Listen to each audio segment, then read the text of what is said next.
So over here, you can see that I am in the home page of Pixlr Designer. And if you want to create a new file, then you have many options right here to create a photo grid, product shot, use template, or open file right here. But what we're going to do is we're going to focus on creating a new empty design.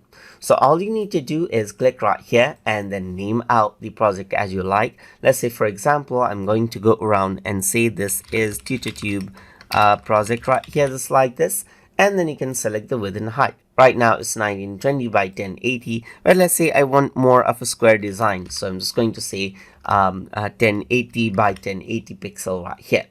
So even though in vector graphics there's no pixel, this is like a reference point for the design. So you just need to go around and enter out the width and height right here and click on the create button.